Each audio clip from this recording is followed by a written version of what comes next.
Good evening, everyone. Welcome to another edition of Scotland at 7. I'm Gordon Ross. The headlines tonight. Emergency services have been at the scene of a fire in the Pollokshields area of Glasgow overnight. Officers were called around 11:30 on Sunday, the 10th of November, to a shop in Albert Drive at the junction with Kenmure Street, following a report of a shop alight. One man was treated for smoke inhalation and taken by ambulance to hospital as a precaution.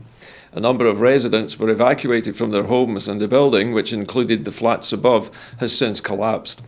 Scottish Fire and Rescue Service has conducted inquiries and do not believe anyone was inside at the time.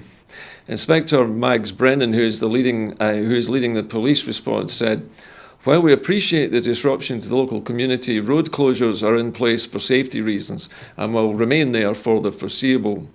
While our partners are confident that there are no casualties, a joint investigation into the cause of the fire is underway with the fire service, and further updates will be provided when available." Scottish Fire and Rescue Service Incident Commander Deputy Assistant Chief Officer James McNeill said, "This has undoubtedly been a challenging and protracted incident that required considerable resources to meet. And firstly, I would like to thank our crews for their efforts, working in difficult conditions throughout the night to bringing this fire under control. I would also like to thank the community for their patience and support throughout the incident and recognise the hard work put in by our partners, other emergency services and the local authority. The Scottish Fire and Rescue Service will continue to work alongside our Police Scotland colleagues to establish the full facts and circumstances of the fire."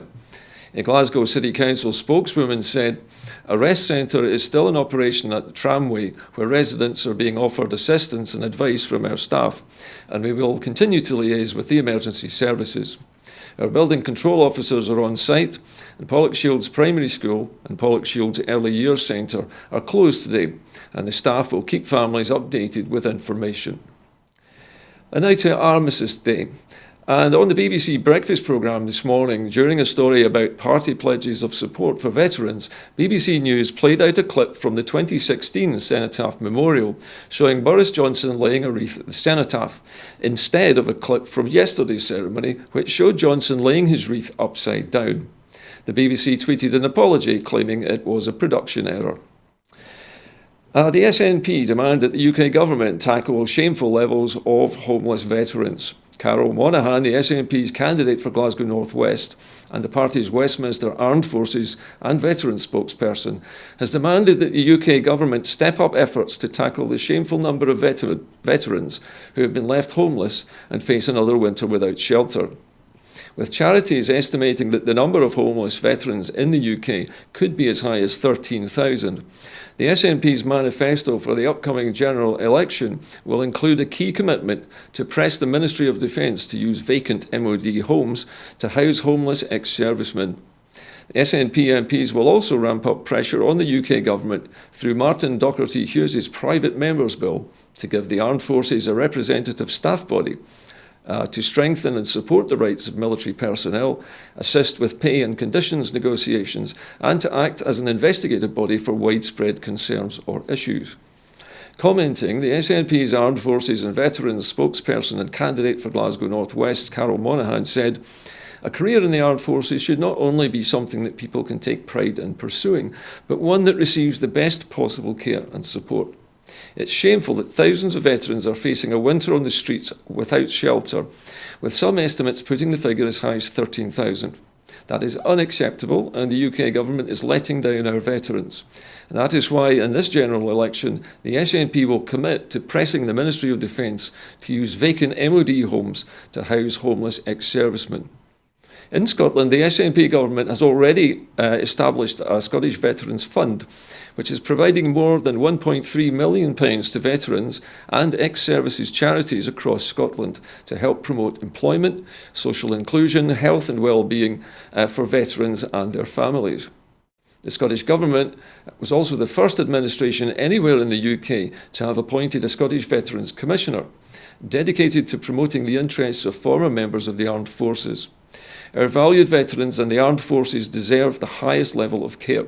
The SNP will continue to pressure the UK government to do everything it can to honour the sacrifice of those who risk their lives for the defence and the security of our country. And now to Brexit. And today, the Brexit Party make an informal pact not to stand in Tory-held seats. The leader of the Brexit Party, Nigel Farage, has said the Brexit Party will not field any candidates against the Conservatives in 317 seats which they won at the last general election, after Boris Johnson committed to leaving the EU by 2020 and pursuing a Canada-style trade deal. He will announce on Friday in which seats the Brexit Party is standing. Speculation continues over where the party will stand, but it is not expected to run in Northern Ireland or even parts of Scotland. Mr Farage, who is not standing for the election himself, said that he had been offered a peerage by the government on Friday but had turned it down. Speculation will continue as to what he or his party will get out of the decision to stand down parliamentary candidates. Responding in a tweet, Nicola Sturgeon has said any form of Brexit that is acceptable to Nigel Farage will be deeply damaging for Scotland. It makes it all the more important to get rid of Boris Johnson's Tories, escape from Brexit, and to put Scotland's future into Scotland's hands. Stephen Gethins from the SNP called on the Remain voters in Scotland to rally round the SNP to beat the Tory-Farage alliance. Now, Labour promises a managed migration from the EU after Brexit. The Labour government would introduce managed migration for EU nationals in the event Brexit happens, the Shadow Foreign Secretary Emily Thornberry has said today, as the party continues to debate what immigration policy to offer at the election. Senior Labour figures were expected to meet today to discuss the policy, although a final decision will not be made until next weekend, with some pushing ideas including a rejection of income-based entry and the maintenance of free movement to and from the EU. The Labour Party's campaign coordinator, Andrew Gwynn, said on Sunday that Labour would seek to strike reciprocal agreements with the EU 27 that allow British citizens to enjoy some of the freedoms that they will lose as a result of Brexit. In an article in the Times on Monday, the senior Conservative Minister Michael Gove argued that Jeremy Corbyn government would place pressure on public services with free movement, calling the idea extreme, dangerous and out of touch with the British people. But asked about this by BBC Radio 5 Live, Emily Thornberry said that if a Labour government left the EU, the post-departure immigration policy would include controls on EU nationals, although those already in the UK would face no restrictions. And now, a net zero fund to invest in a low-carbon future. SNP MPs will argue for future oil and gas tax revenues to be ring-fenced in a net zero fund to boost the transition to a net zero economy, with at least $1 billion of those revenues dedicated to helping provide jobs and investment for areas such as the northeast of Scotland, where the local economy is driven by oil and gas production.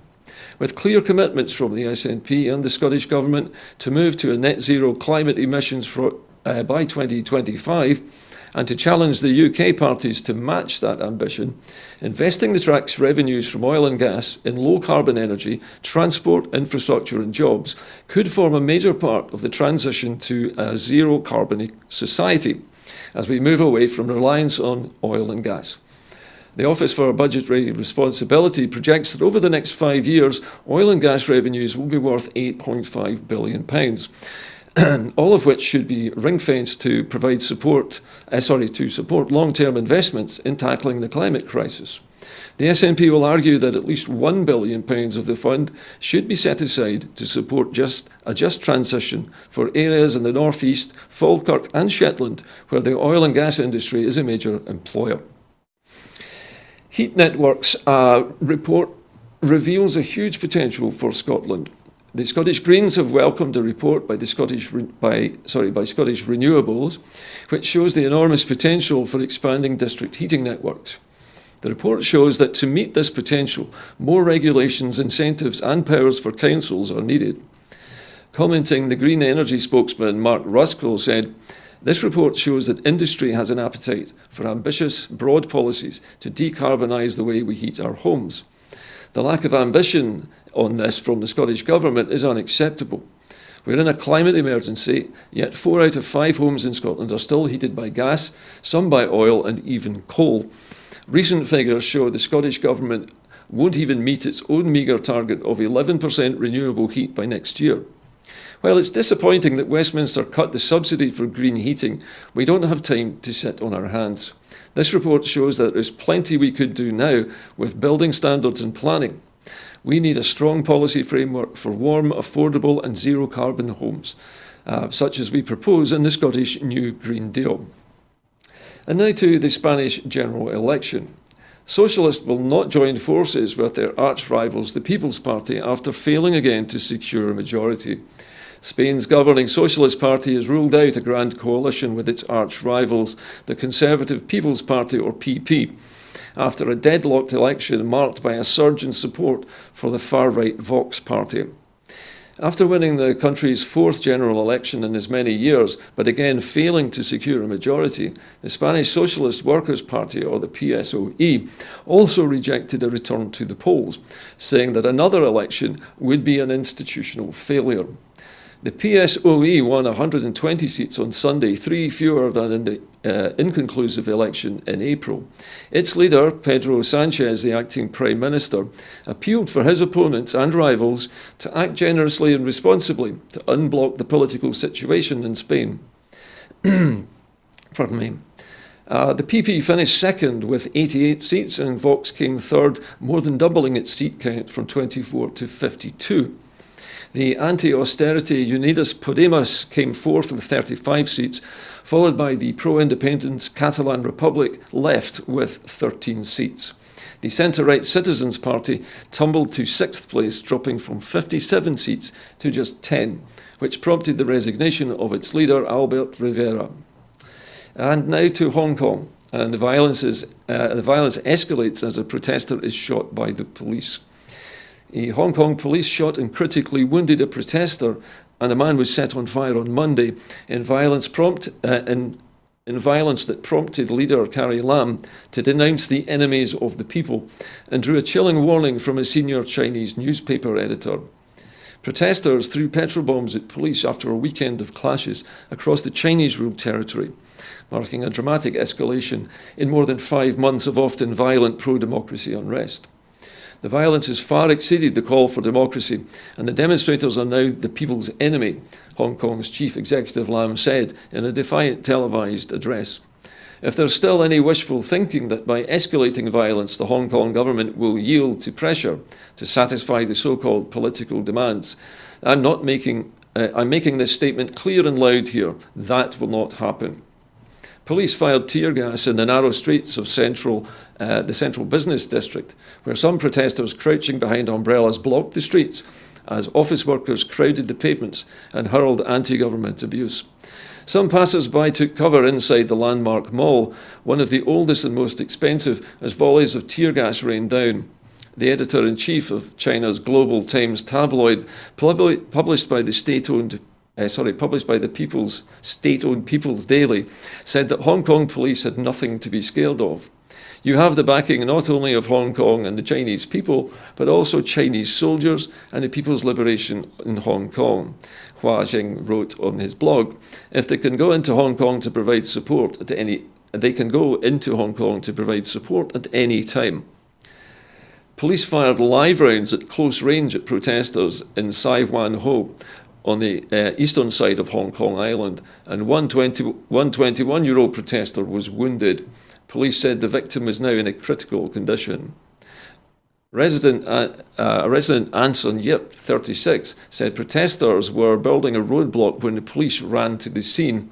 They didn't fight. I think he's talking about the protesters, and the police ran directly shot. There were 3 sounds like pam, pam, pam, said Yip.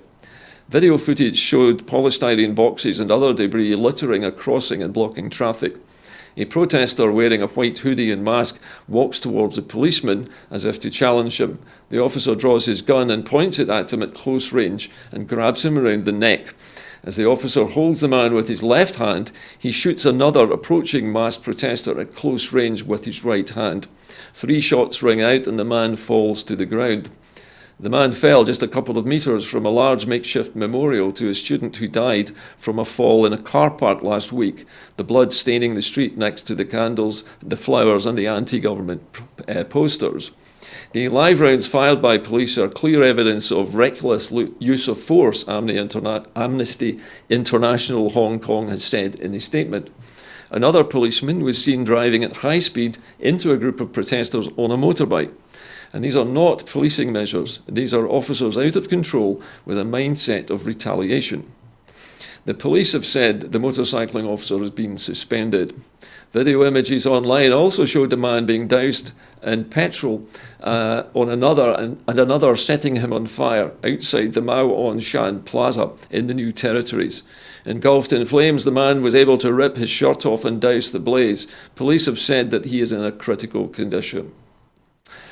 Okay, moving on to the next story now, and that is British Steel is now to be sold to a Chinese firm. The Jingye Group agrees to a £50 million buyout that prevents closure of the Scunthorpe plant.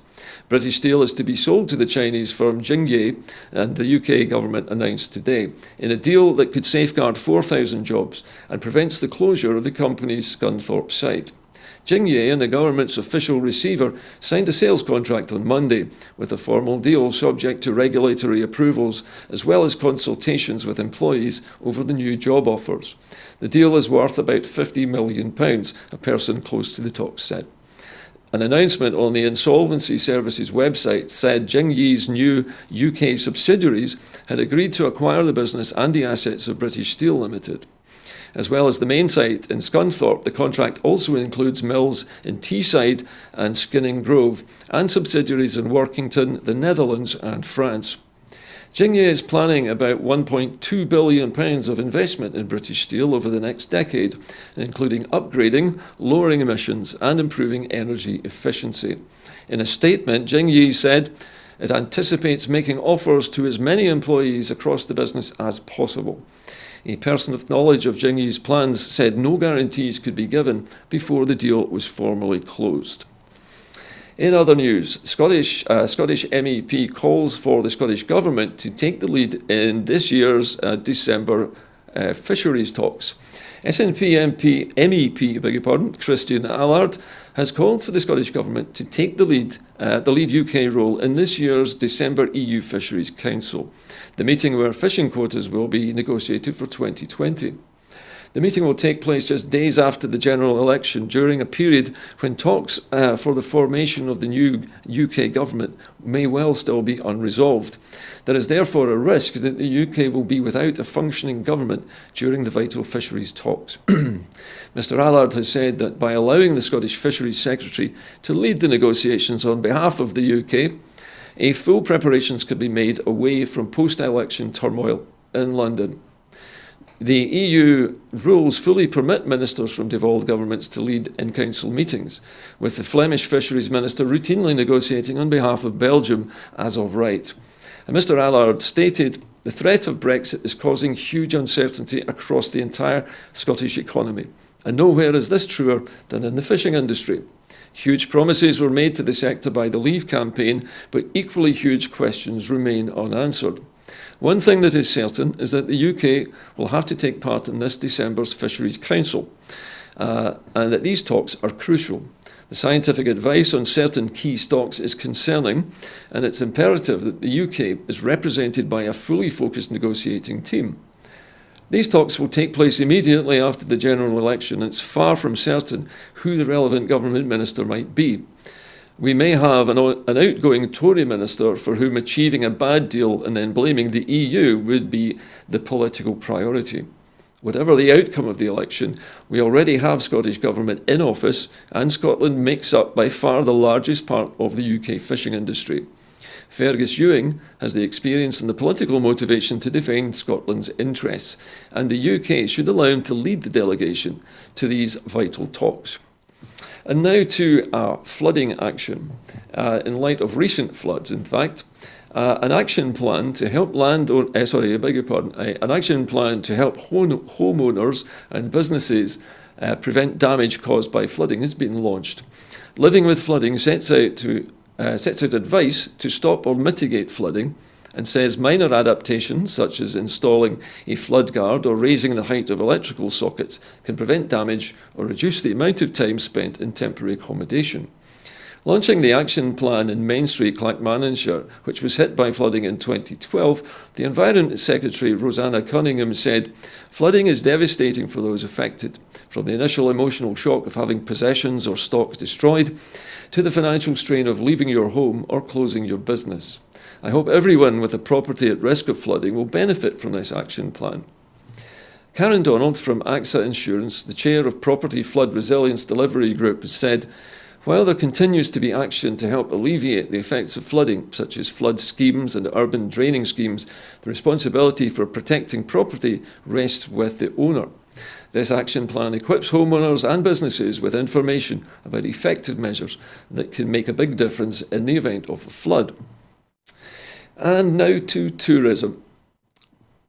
The Tourism Fund is now open for applications. Tourist sites in Scotland's rural areas can now apply for a share of £3 million worth of funding aimed at helping them to meet the demand of growing visitor numbers. A total of 31 projects across 10 local authorities and 2 national park authorities have already been offered grants worth nearly £6 million in the previous 2 rounds of the Rural Tourism Infrastructure Fund, or the RTIF, awards, and applications are now open for the 3rd round. The fund, administered by Visit Scotland, aims to help tourist attractions and their communities to deal with the impact of increased visitor numbers on the local infrastructure by helping with improvements such as parking areas, visitor facilities and recycling points. On a visit to Moray, the Tourism Secretary Fiona Hislop said, "While we should be proud of Scotland's breathtaking natural scenery and rich historical sites attract so many visitors and help the local economy, we know that this success is often tempered by an increased pressure on communities, services, transport and facilities, particularly in rural areas. The importance of a fund dedicated to helping deal with the increasing demand can be seen by the level of interest in the Rural Tourism Infrastructure Fund since its creation in 2017 and the improvements it's been able to fund. And that is why in September we announced that a further £3 million was being made available to invest in new projects in 2020 and 2021. Applications are now being invited from local authorities and national park authorities to apply individually or in partnership with their communities for a share of this pot. The investment is crucial so that visitors from home and abroad can continue to enjoy our fantastic landscape, culture and hospitality for years to come.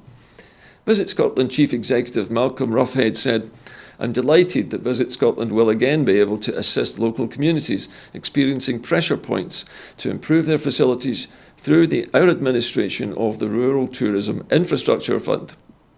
It is so important that we support communities in these locations to ensure that the continued growth of tourism in Scotland, as well as encouraging our visitors to explore lesser known areas." And that is the news for this evening. We're now going to talk to our correspondent in Catalonia, or rather in Spain, I beg your pardon, to Pilar. Pilar, welcome to the programme. Hello, Scotland. Hello, Gordon. It's nice to see you again. And we're coming to you tonight, Pilar, to give us some more information on what has happened during the Spanish elections, which I understand have just finished. So can you tell us what's been happening in Spain? We have our own election coming up, as you know, but we're interested to hear how things have gone in Spain. Well, first of all, thank you very much for having me here. And I'm from Galicia. Remember, I'm in Santiago de Compostela in Galicia, northwest of Spain. And with a very good result last night for the Bloque Nacionalista Galego, BNG, that they are back to the Spanish Congress. And that was the big news here in Galicia. But this general election was meant to be an election to unblock the situation, the political situation in Spain. And we see now that the situation is even worse, with a more complicated scenario to achieve agreements and to form a government. The bad news here, and I think it's a very, very concerning news, and many of us were speaking about this danger, is the huge boost for the far right, for the fascist Vox. I was listening to José Luis Ábalos, the spokesperson of the Partido Socialista, PSOE, and they were speaking about a huge result for them. I think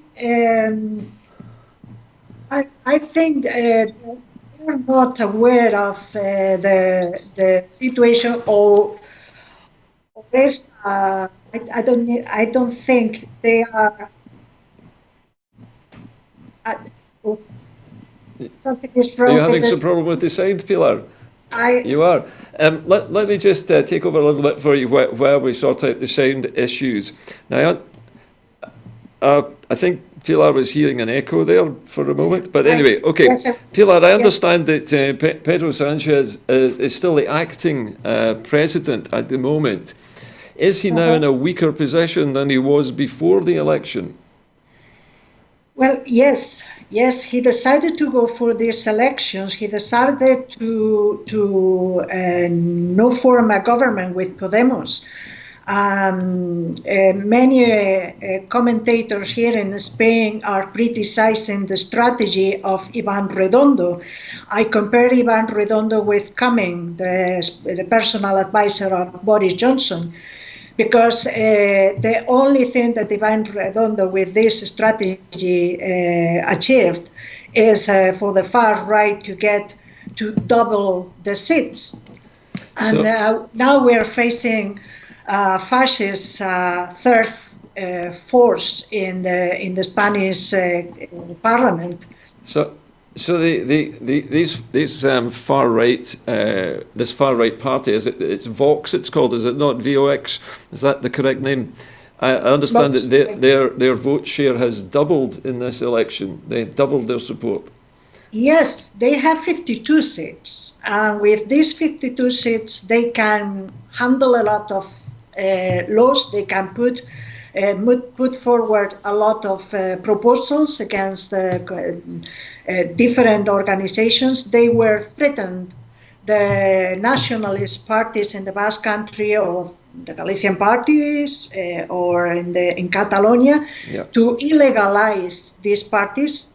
That means we'll illegalize, or we put forward proposals to illegalize anything that thinks different than us. Would it be right in saying, Pilar, that the centre-right party in Spain has largely lost most of its vote share to the far right?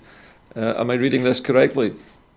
Yeah, well, the problem here is that the far right, the far right and the right parties were having a competition between them, and they're trying to show themselves like the most radical party, and they're fighting for the leadership in the right.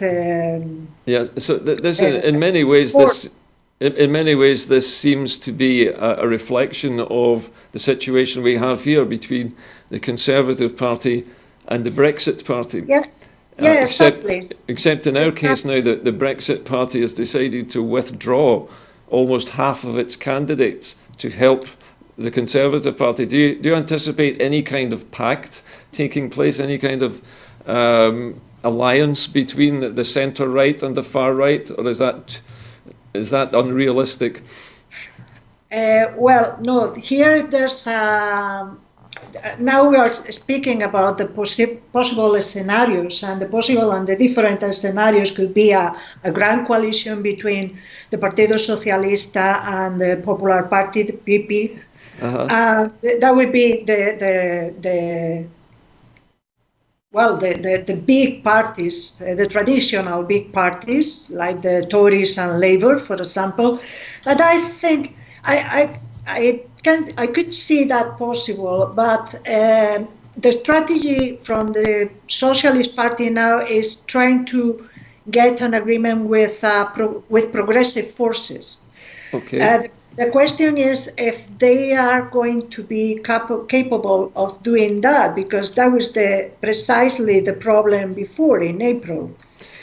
So, For the right-wing parties, Ciudadanos has lost 47 seats. Now they have 10 seats. It was a disaster for Albert Rivera. And Vox is now stronger because of the speeches from the Ciudadanos and the Popular Party. So, is there a chance that Podemos might go into a coalition with Labour? Is that a realistic expectation? Or is does nobody know at the moment? There's a lot of details in this. That was the problem with Podemos and PSOE weren't able to get an agreement in April, and because there was a lot of pressure from corporations and political, economical powers, etc.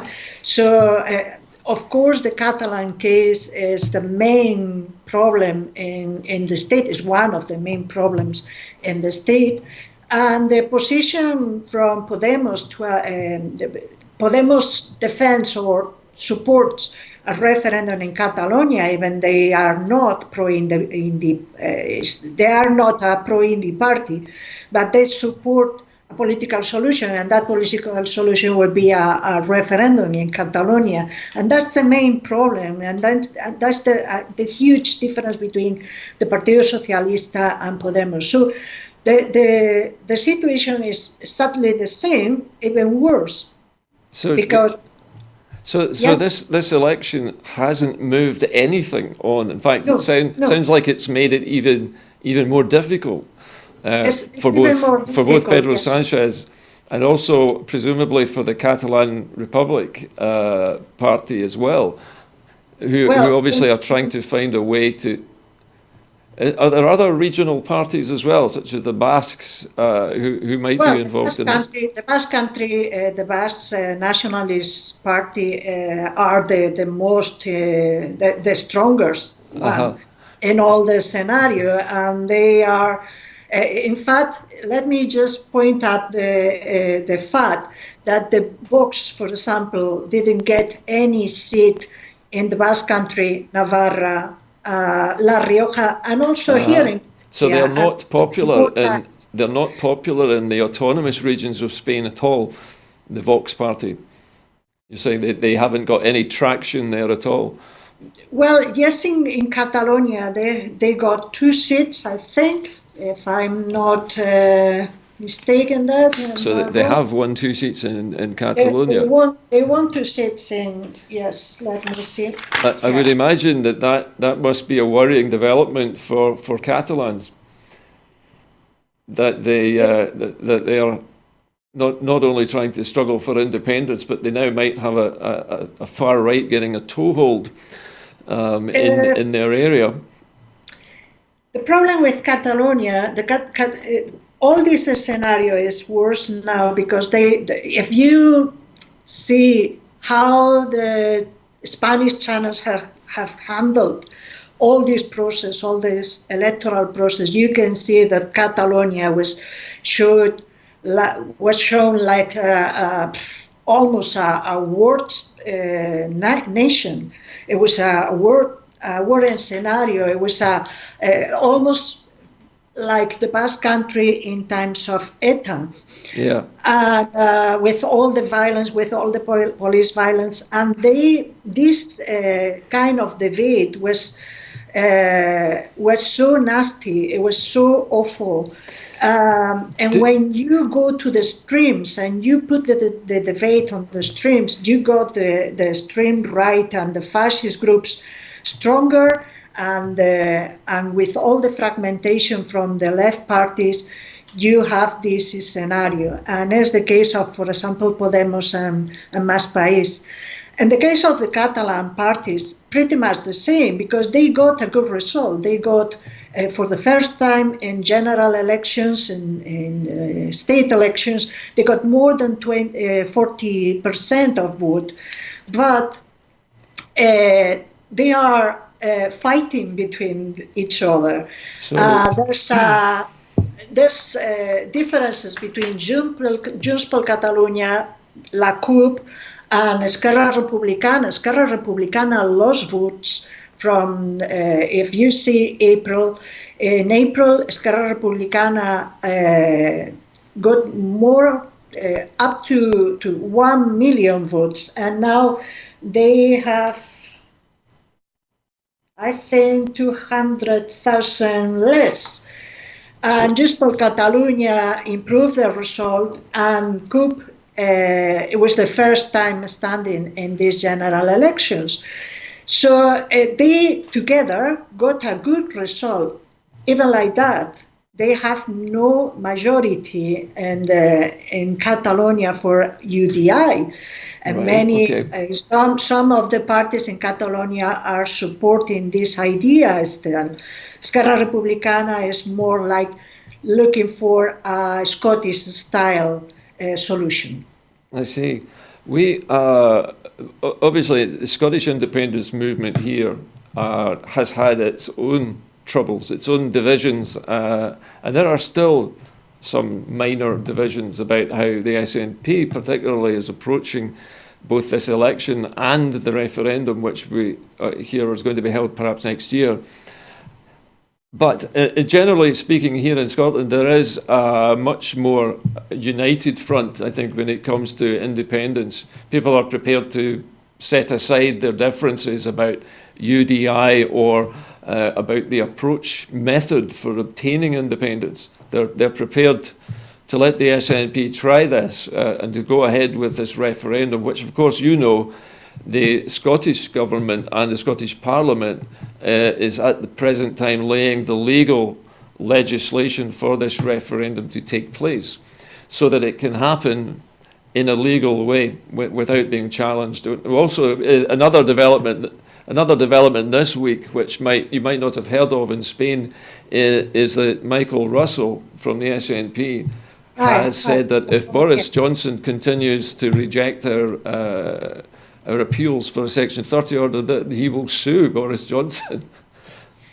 Yes, of course, and that's the proper way to go. I followed all the Scottish politics, all the speeches, all the debates in the Camera, and here in Spain, there's a lot of interest on what is happening in Scotland at the moment, because the Scottish case is an example. It was an example in 2014. It's going to be an example in 2020. Okay. Can I ask you one last question about the Spanish election? It's to do with the Citizens Party in Spain. Yeah. I understand that they've lost a great deal of support. Yes. What has happened there? Why have they lost so much support? Yeah, I was saying earlier, and Albert Rivera just lost the 47 seats. 47 seats is 80% of the seats, because they got 57. And the problem with Albert Rivera and the Popular Party and Vox, they are in government in Andalusia, Madrid, and other parts of Spain. When you're in government with the far right, your speech is every day more and more radical, because the far right is trying to get your space. Yeah. And win your space, and that's what happened. Albert Rivera was the leader of the pretending Liberal Democrat Party, but in fact he was a far right party, and now it's almost disappeared. Do you think they're all Francoists? Well, is the ghost of Franco still walking the halls? If you see the photo of Colón and the behavior when all this memorial story look, you can see the result of the remains of the Franco dictatorship, because something is wrong in this country. And there's a lot of things we have to be careful with. because there's something from the dictatorship that is still there. And we are suffering a lot of cuts in rights. In fact, many journalists, many activists are suffering a lot of pressure on doing their job. Do you think the journalists are actually being threatened in some way, or are they just intimidated? In fact, Vox vetoed some media journalists. Depending on if you are friend or not, you can go to our press conference. If you are not, if you're a left journalist, you are vetoed. I see.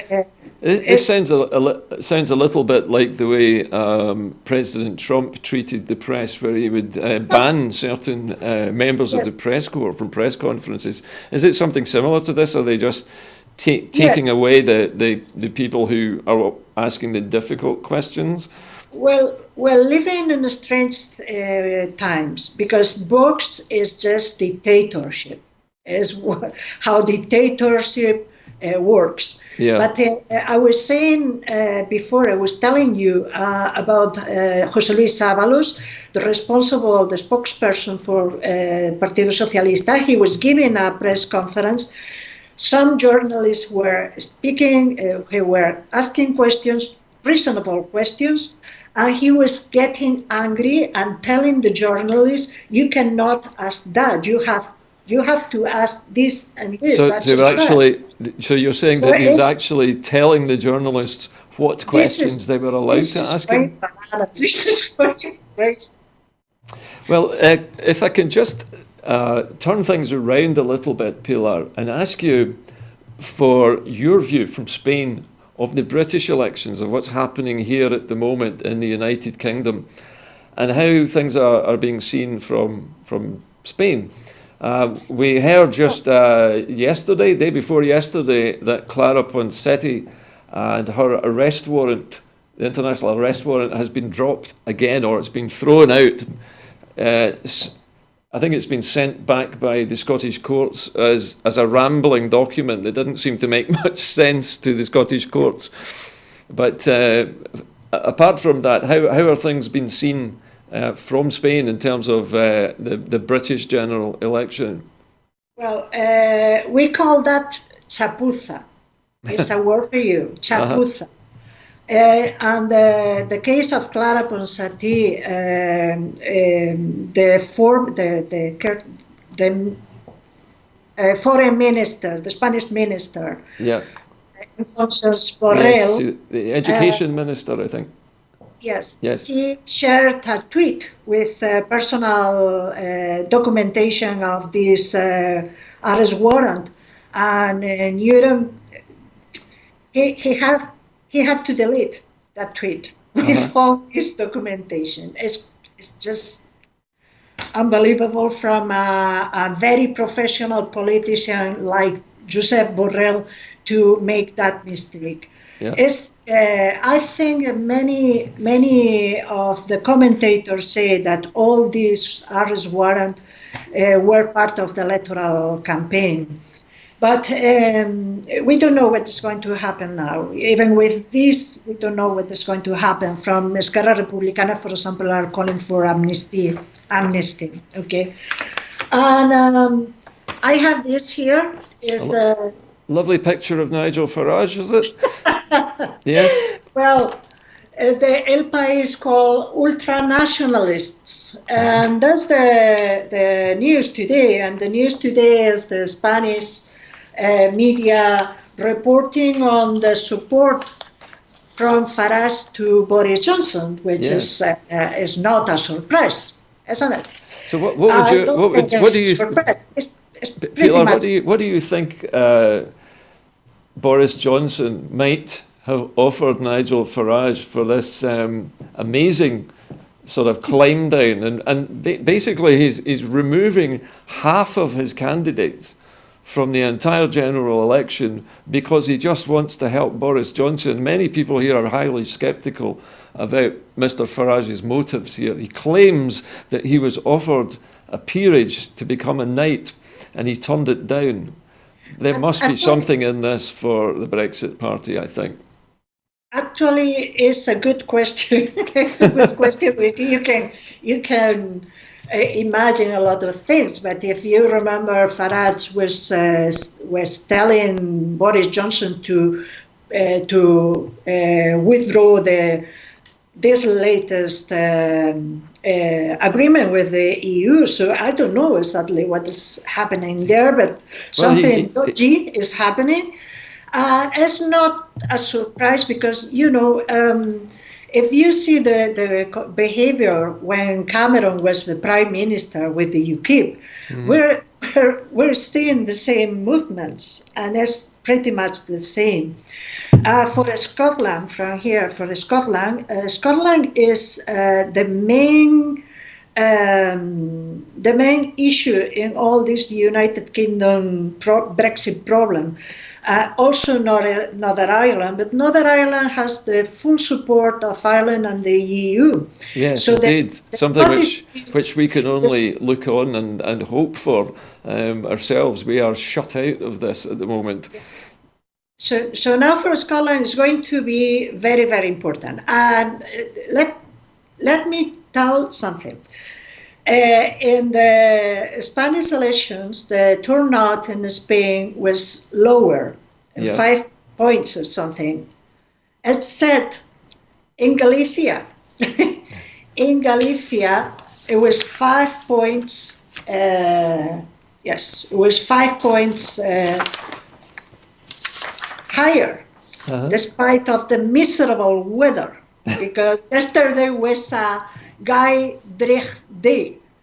So what do you put this enthusiasm down to? We voted, and I'm thinking about the situation because your elections will be on the 12th of December. So it's going to please, be very cold here. Go to vote, no matter what weather you have. We have seen some remarkably high polling figures at the moment indicating a massive landslide for the SNP, but many people are sceptical about these polls because it's believed sometimes that these extremely good news polls for the SNP are sometimes put out there so that supporters stop campaigning, so that they think they're winning. And this is another problem we have here in the UK. Yes, nobody believes the polls. No, well, please go to vote, and every one of us make democracy possible. So indeed, it's impossible to have the responsibility to go to vote despite all the miserable weather, the cold, the raining, etc. And of course, it's going to be very interesting to see the results in the Scottish elections, in the UK elections, but in Scotland. And I think Scotland is going to be the big news in Spain. I'll keep an eye on the reports. I'm not usually one for making bets or predictions, but I had suggested earlier this week in Facebook posts that it's possible for Scotland to elect 59 SNP MPs if we really wanted to do it. Because I was trying to point out that in 2015, after losing the referendum, we had a massive vote after that, where we returned 56 MPs. I think it's possible, certainly, for us to get over 50 MPs. Although I don't think anybody would bet on this. But that's just my speculation. Nothing official. Yes. But I'll say one thing. The polls in Spain were predicting a huge win for the Partido Socialista, and not such a disaster for citizens, for example. So you have to be careful with polls, because polls are polls. Yeah. The very important day is the day of the election.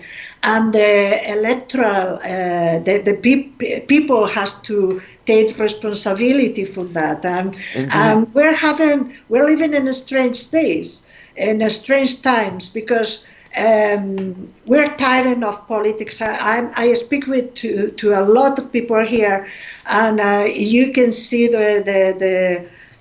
the reactions of the ordinary people. They're sick of politics, but they have to be aware, and we have to be aware of how important is our vote, and how important is, of course, to defend our rights, but to have the right to vote, and that's a duty. Indeed. Yes. So I won't be so sure of that polls. Okay, the important day is the election day.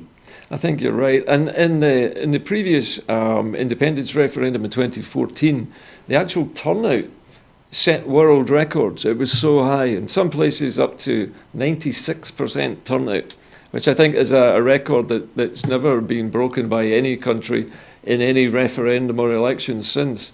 But we do at least take our politics here very seriously, as you know, and most of the people in Scotland are very switched on politically. They talk a lot about politics here, and you'll find that just about anyone you speak to will happily tell you their political persuasion or their political opinions.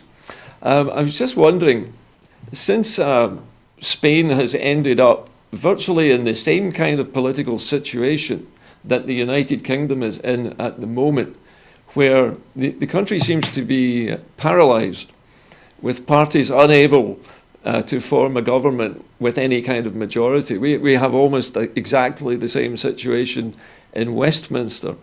Mm-hmm. We would hope that this election that we are about to have might produce a different result. Is there any, well, I'm trying to find a way of asking this which doesn't sound too obvious, but the speculation in Europe, looking from outside of the UK at the situation, is there anybody suggesting seriously that the Labour Party here might win this election? Or do you think that the smart money is going on the Conservatives? Well, big question, I know. That's a big question. The analysis, the political analysis here concede that the Boris Johnson is going to win the election and the Brexit is going to happen anyway. They say that it's going to, some commentators say that it's possible, still it's possible, a no deal scenario because of the negotiation on trade and the trade agreement. But no, I haven't seen any suggestion of Jeremy Corbyn winning the election. But we have to remember that Jeremy Corbyn is very good at campaigning.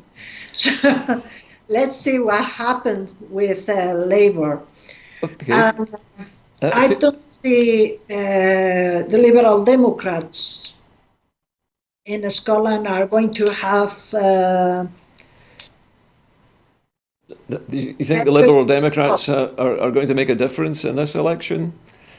Sorry? I think in this country it's widely perceived that the Liberal Democrats are probably don't have a realistic hope of forming a government unless there was a dramatic shift in opinion from the Conservatives to the Labour and what you might call the Remain alliance. But it's looking unlikely, I think, at the moment. This coalition between this agreement between Farage and agreement, virtual agreement or de facto agreement, as you wish, from of Farage and Boris Johnson, I think is going to be received in Scotland like a threat. Yeah. And I think it's quite clear that they are going to make... we understand, Pilar, sorry to interrupt, we understand that Nigel Farage will probably not be standing any candidates for Brexit Party in either Northern Ireland or Scotland. At the moment, that is what we're hearing. It only seems to apply to England and Wales just now. Anyway, Pilar, there's one other question I want. Sorry, there was one other thing I wanted to ask you about, which I haven't had a chance yet to talk about, and that is fishing. Yeah. We in Scotland, as you know, are responsible for the largest proportion of fish landed in the UK landed here in Scotland. But I also know that where you live has a very strong fishing community as well. Indeed. And if Scotland is successful in leaving the UK, shall we say, and becomes how do you think things will go in December? We have this fishing agreement coming up for discussion with the EU right at the same time as our election's finishing.